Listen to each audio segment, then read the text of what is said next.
నమస్తే, welcome to four sides TV. Jeevan Reddy రాజీనామాతో కాంగ్రెస్ పార్టీలో ఒక అంతర్మదనం అయితే మొదలవుతూ వచ్చింది. జీవన్ రెడ్డి కాంగ్రెస్ పార్టీ మీద రాజీనామా చేసే సమయంలో కొన్ని కీలక వ్యాఖ్యలు చేస్తూ వచ్చారు. ముఖ్యమంత్రి రేవంత్ రెడ్డి తీరును కూడా తప్పుపడుతూ వచ్చారు. రాష్ట్రానికి సంబంధించి 10 ఏళ్ల తర్వాత కాంగ్రెస్ పార్టీ అధికారంలోకి వస్తే ఈరోజు కాంగ్రెస్ నాయకులకు కనీసం గౌరవం కూడా రావట్లేదంటూ కూడా మాట్లాడుతూ ఉన్నారు. అయితే ఈరోజు జీవన్ రెడ్డి నివాసానికి కేటీఆర్ వెళ్ళబోతూ ఉన్నారు. కేటీఆర్ కూడా జీవన్ రెడ్డిని సాదరంగా బీఆర్ఎస్ పార్టీలోకి ఆహ్వానించబోతూ ఉన్నారు. బీఆర్ఎస్లో జీవన్ రెడ్డితో పాటు సుమారు 2000కు పైగా కాంగ్రెస్కి సంబంధించిన కార్యకర్తలు, జీవన్ రెడ్డి ఫాలోవర్స్ అందరూ కూడా రాబోతున్నారు. వాళ్ళందరూ కూడా కాంగ్రెస్ పార్టీ నుంచి బీఆర్ఎస్ పార్టీలో కూడా చేరబోతున్నారు. ఆ తర్వాత కేసీఆర్తో ఒక భారీ బహిరంగ సభను కూడా ఏర్పాటు చేయబోతున్నట్టు తెలుస్తుంది. కేసీఆర్తో ఒక భారీ బహిరంగ సభను ఏర్పాటు చేసి జీవన్ రెడ్డి తన రాజకీయ ప్రస్థానంలో మరొక అడుగు వేయబోతున్నాడు.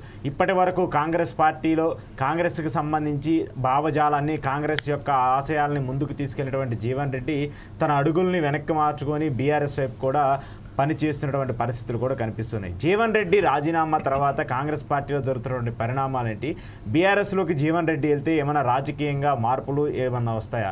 అలాగే తెలంగాణకి సంబంధించి కాంగ్రెస్ నేతలు చాలామంది అసంతృప్తిగా ఉన్నట్టు తెలుస్తుంది. అలాంటి వాళ్ళందరూ కూడా పార్టీలు మారుతారంటూ కూడా ప్రచారం జరుగుతుంది. సో ఈరోజు కేటీఆర్ జీవన్ రెడ్డి భేటీ ఎలాంటి వైపుకి దారితీస్తుంది అనేదే ఇప్పుడు ఇంట్రెస్టింగ్ ఫ్యాక్టర్గా కనిపిస్తుంది. ఈ అంశం గురించి డిస్కస్ చేద్దాం. నాతో పాటు శర్మ గారు పార్టిసిపేట్ చేస్తున్నారు.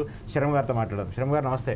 నమస్కారం అండి. సో జీవన్ రెడ్డి చాలా సీనియర్ నేత, సుమారు 35-40 సంవత్సరాల నుంచి తెలంగాణ రాజకీయాల మీద పట్టున్నటువంటి వ్యక్తి, ముఖ్యంగా కాంగ్రెస్ పార్టీకి విధేయుడు అని చెప్పొచ్చు. సో అలాంటి వ్యక్తి కాంగ్రెస్ పార్టీకి రాజీనామా చేసి ఈరోజు కాంగ్రెస్ పార్టీకి దూరం అయిపోతున్నాడంటే ఒక విధంగా బాధగా ఉన్నప్పటికీ కూడా దాన్ని ఆయన పార్టీలోకి తీసుకురావడం కోసం బీఆర్ఎస్ లాంటి వాళ్ళు కూడా ట్రై చేస్తున్నారు. ఈరోజు కేటీఆర్ కూడా ఆయన నివాసానికి వెళ్ళబోతున్నాడు. ఏం చెప్తారు? మీ వ్యూ ఏంటి దీనికి సంబంధించి? అశోక్ గారు, ముఖ్యంగా మనం చూసినట్టయితే తెలంగాణ రాజకీయంలోనే కొన్ని మార్పులు, అనేక మార్పులు జరుగుతున్నా కూడా ఇది ఒక పెద్ద మార్పుగా మనం తీసుకోవచ్చు. ఓకే. ఎందుకంటే ఒక డివైడ్ అనేది ఏర్పడింది. పాత తరం నాయకులు, కొత్త తరం నాయకులు అనేటువంటి ఒక 2 వర్గాలుగా విడిపోయారు. కాబట్టి అలా చూసినప్పుడు మనం ఖచ్చితంగా ఈ పాత తరంకి చెందినటువంటి జీవన్ రెడ్డి గారు, ముఖ్యంగా వారి యొక్క ప్రొఫైల్ మనం చూసినట్టయితే 6 టైం ఎమ్మెల్యేగా వారు, అసలు జీవన్ రెడ్డి గారు అంటే జగిత్యాలని, జగిత్యాలంటే జీవన్ రెడ్డి గారని ఒక బ్రాండ్ ఏర్పడింది. మరి అలాంటి నేపథ్యంలో మనం చూసినట్టయితే అలాగే వారు ప్రతిసారి కూడా అనేక రకాలైనటువంటి ప్రజా సంక్షేమ కార్యక్రమాలు కానివ్వండి, అలాగే డిఫరెంట్ పోర్ట్ఫోలియోస్ కూడా వారు చేశారు. మరి ఇలా ఇంతటి ఒక చాలా వాస్ట్లీ ఎక్స్పీరియన్స్డ్ పర్సన్ను వీళ్ళు ఇప్పుడు ఉన్నటువంటి పార్టీలో ట్రీట్మెంట్ బాగాలేదని కూడా వారు అన్నారు, ఎక్స్ప్రెస్ చేశారు. మరి దానికి గల కారణాలు ఏంటి మనం తెలుసుకోవాలి. ముఖ్యంగా జనరల్గా పాతతరం నాయకులు ఈ మధ్యకాలంలో మనం చూస్తున్నాం, సభా ప్రసంగాలు, సభలో జరిగే కార్యక్రమాలన్నీ కూడా లైవ్ షోలు మనం చూస్తున్నాం. కానీ ఒకప్పుడు ఇటువంటి సౌలభ్యం లేకున్నా కూడా వాళ్ళ భాష కానివ్వండి, వాళ్ళ పద్ధతి కానివ్వండి ఒక హద్దు లోపలనే ఉండేది. అంటే అక్కడ విమర్శలు, ప్రతి విమర్శలు కూడా అప్పుడు ఉండేవి. కానీ వాటన్నిటి మధ్య ఒక క్రమశిక్షణ ఉండేది.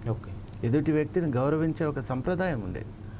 అలా ఈ కాలంలో టీవీలో కనిపిస్తున్నా కూడా మనం చూస్తున్నాం విచ్చలవిడిగా భాషను ప్రయోగించడం, అలాగే పెద్ద చిన్న తారతమ్యం లేకపోవడం, అలాగే అక్కడ కూర్చున్న వాళ్ళందరం కూడా ఒక సమస్య పట్ల మనం మాట్లాడుతున్నామనే కనీస అవగాహన కూడా చాలాసార్లు కోల్పోతున్నారు.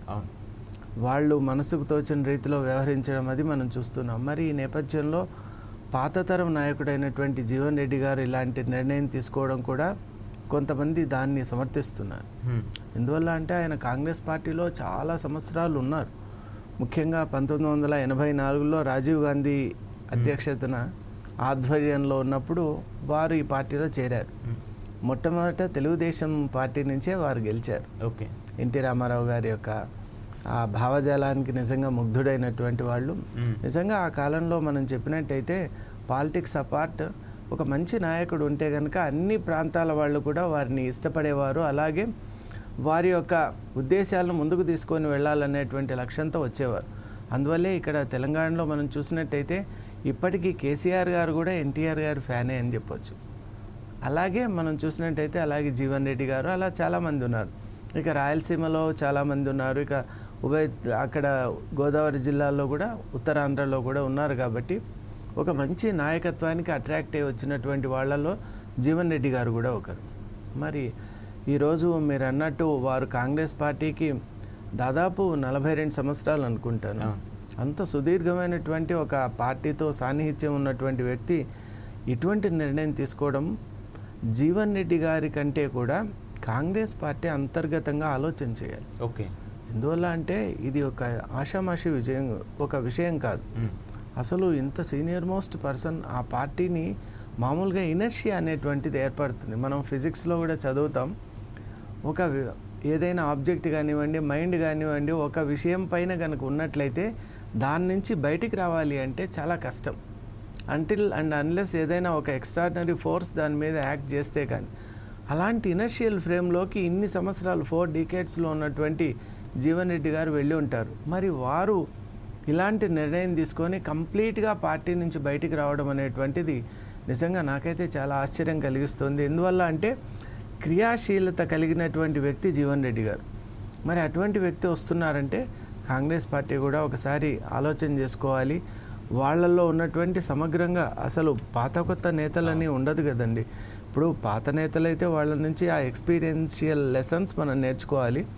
కొత్త నేతలని ఆ విధంగా మనం ప్రవేశపెట్టి ముందుకు తీసుకెళ్ళాలి. ఒక హార్మోనియస్ బ్లెండ్ అనేది ఉండాలి. కానీ ఈ డివిజన్, డిఫరెన్సియేషన్, డిస్క్రిమినేషన్ కనుక ఉన్నట్లయితే పార్టీకి ముప్పని నేను భావిస్తున్నాను. ఓకే, అంటే ఇక్కడ ఒక పాయింట్ ఏంటంటే సార్, ఇప్పుడు జీవన్ రెడ్డి లాంటి వ్యక్తి రాజీనామా చేసి బయటకు వచ్చి ఎక్కడున్నా అంటే, ఎందుకంటే ఈ మాట నేను ఎందుకు చెప్పాల్సి వస్తుందంటే 10 ఏళ్ల పాటు రాష్ట్రం విడిపోయిన తర్వాత కూడా ఆయన ఎక్కడా కూడా ఎన్ని ఇబ్బందులు వచ్చినా, అధికారం ఉన్నా లేకపోయినా ఆయన కాంగ్రెస్ పార్టీలో ఉన్నాడు, కాంగ్రెస్ పార్టీ కోసం పనిచేశాడు. కానీ ఎప్పుడైతే ఈ షిఫ్టింగ్ లీడర్స్ వచ్చారో ఆ షిఫ్టింగ్ లీడర్స్ వల్ల ఈరోజు తెలంగాణలో కాంగ్రెస్ పార్టీ అస్తిత్వం దెబ్బతింటుంది అనేది కూడా అర్థమవుతుంది. ఎందుకంటే రాజగోపాల్ రెడ్డి లాంటి వాళ్ళు ఆయన కూడా చాలా బయటకు వచ్చి చాలా సీరియస్గా ఎలిగేషన్స్ చేస్తున్నారు.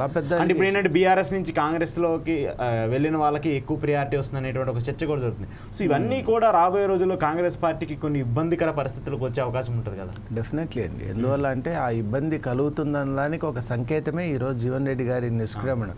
నిజంగా ఈ ఎగ్జిట్ గురించి మనం ఆలోచన చేసినట్టయితే అసలు ఎగ్జిట్ వెనక ఉన్నటువంటిది పర్సనల్ రీజన్సా లేదా అక్కడ ఉన్నటువంటి సోషియో పొలిటికల్ ఫ్యాక్టర్స్ అనేది పక్కన పెట్టినట్టయితే ముఖ్యంగా ఇది ఒక సంకేతంగా మనం తీసుకోవాలి. పార్టీలో ఏదో సంక్షోభం ఉంది కాబట్టి ఇటువంటివి జరుగుతున్నాయి. ముఖ్యంగా మీరు ఇంతకుముందు అన్నారు 10 సంవత్సరాల పాటు ఎటువంటి అక్కడ వాళ్ళకి పవర్ లేకపోయినా కూడా పార్టీనే అట్టి పెట్టుకొని పార్టీకి విధేయులుగా ఉన్నటువంటి వాళ్ళ మనసులో ఇటువంటి ఆలోచనలు వస్తున్నాయంటే డెఫినెట్గా లోపం ఎక్కడుందంటే మీరు అన్నట్టు ఒకటి ఇన్ఫిల్ట్రేటర్స్ ఎవరైతే ఉన్నారో ఇప్పుడు బార్డర్ దాటి ఇటువైపు వచ్చిన వాళ్ళకి మనం గౌరవం ఇస్తే ఎలా ఉంటుంది, అలాంటి ట్రీట్మెంటే ఇప్పుడు పక్క పార్టీ నుంచి ఈ పార్టీలోకి వచ్చిన వాళ్ళకి ఇవ్వటం అంటే కూడా అలా భావిస్తారు. కాబట్టి మనం ఎప్పుడు కూడా పార్టీలో ఉన్న పెద్దలకు ఇచ్చే సముచిత గౌరవం ఇవ్వాలి. అలాగే వాళ్ళకు పదవి ఇచ్చినా ఇవ్వకపోయినా గౌరవం చాలా ముఖ్యమండి. ఎందువల్ల అంటే వాళ్ళు ఆ పార్టీని నమ్ముకొని ఉన్నారు. ఇన్ఫ్యాక్ట్ పార్టీని బతికిస్తూ ఉన్నారు. ఇన్ని రోజులు బతికిచ్చారు పార్టీని. దాన్ని మనం ఇప్పుడు అప్పనంగా అందుకొని మనం ఇష్టం వచ్చిన రీతిలో మనం మాట్లాడడం అంత కరెక్ట్ కాదు. ఎందువల్ల అంటే అన్నేళ్లగా పార్టీ ఉంది అంటే దానికి కారణం ఇలాంటి వ్యక్తులే. మరి వాళ్ళని మనం తగు రీతిలో సముచితమైనటువంటి స్థానం ఇవ్వటం, చీఫ్ అడ్వైజర్స్గా పెట్టుకోవడం, లేదా వాళ్ళ ద్వారా అనేక విషయాలు తెలుసుకోవచ్చు. నాయకులుగా ఇప్పుడు ప్రధానమైనటువంటి పొజిషన్స్లో కొత్త తరం వాళ్ళు ఉండొచ్చు, కానీ పాత తరానికి కూడా ఒక ఉద్దేశం ఉంది, వాళ్ళకు ఒక నిజంగా వినియోగం అనేటువంటిది ఉంటుంది. కాబట్టి అక్కడ కొంత కాంగ్రెస్ పార్టీ ఆలోచన చేసుకోవాలి. ఇక జీవన్ రెడ్డి గారి విషయానికి వస్తే వారి ఎదుట కూడా 2 ఆప్షన్స్ ఉన్నాయి. ఒకటి బీఆర్ఎస్, ఒకటి బీజేపీ, ఒకటి. ఎందువల్ల అంటే ఇప్పుడు ఉన్నటువంటి పెద్ద పార్టీస్ అవే కాబట్టి మరి వాటి ముందు కూడా మనకు తెలుస్తున్నటువంటి సమాచారం ప్రకారం ఇంతకుముందు మీరు కూడా చెప్పారు బీఆర్ఎస్లోకి వెళ్ళబోతున్నారు. ఇంకోటి సాక్షాత్ కేసీఆర్ గారి కుమారుడు ఆయన కేటీఆర్ గారే వాళ్ళ నివాసానికి వెళ్ళి జగిత్యాలలో వారిని పార్టీలోకి ఫార్మల్గా ఆహ్వానించడం కూడా జరుగుతుంది. In the later part of this day, ఈ రోజే అని మనం వింటున్నాం. మరి ఇవన్నీ కనుక జరిగినట్టయితే అది నిజంగా ఎటువంటి మార్పు వస్తుంది అని ఒకసారి ఆలోచన చేస్తే 40 సంవత్సరాల పాటు కాంగ్రెస్ భావజాలంతో ఉన్న వ్యక్తి మరి బీఆర్ఎస్లోకి వెళ్ళి ఇమడగలడా అనేది ఫస్ట్ మనం చూసుకోవాలి. ఎందువల్ల అంటే పేరుకు బీఆర్ఎస్ అని ఉన్నా అది టీఆర్ఎస్ఏ. కాబట్టి టీఆర్ఎస్ యొక్క లక్ష్యం, పరిధి, స్కోప్ అండ్ స్కేల్ అని మనం మేనేజ్మెంట్లో అంటాం. మరి ఈ స్కోప్ అండ్ స్కేల్కు అలవాటు కావడం అనేది చాలా పెద్ద కష్టం. ఎందువల్ల అంటే సముద్రంలో ఉండేటువంటి పెద్ద పెద్ద అవి ఉంటాయి కదా తిమింగలాలు, అటువంటివి మనం తీసుకొచ్చి వేరే వాటర్ బాడీస్లో పెట్టామనుకోండి సెట్ కావు. ఎందుకంటే అక్కడ డెన్సిటీ, ఆ వాతావరణం, ఆ ఫ్రీడమ్ అనేటువంటి డిఫరెంట్గా ఉంటుంది. మరి అలాగే ఇక్కడ కూడా వీరి కొంత సమయం అయితే పట్టవచ్చు. అందులో ఇంకోటి ఇప్పుడు ఉన్నటువంటి దశ ఏంటంటే we are half way through.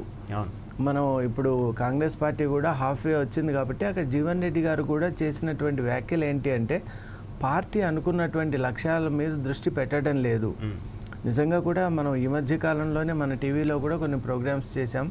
Fee reimbursement గురించి కూడా మనం మాట్లాడాం.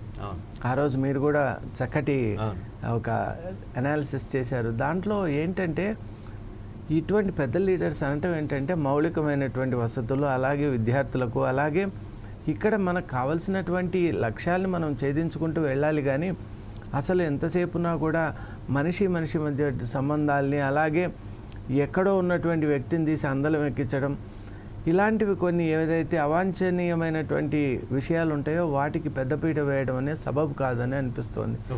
మరి ఇప్పుడు వేచి చూడాలి. నిజంగానే ఒక ఉత్కంఠ కూడా ఉంది. అసలు జీవన్ రెడ్డి గారు నిజంగా వారి జీవితంలో తీసుకున్నటువంటి అతిపెద్ద నిర్ణయంగా భావించవచ్చు బీఆర్ఎస్ పార్టీలోకి చేరడం అనేటువంటిది.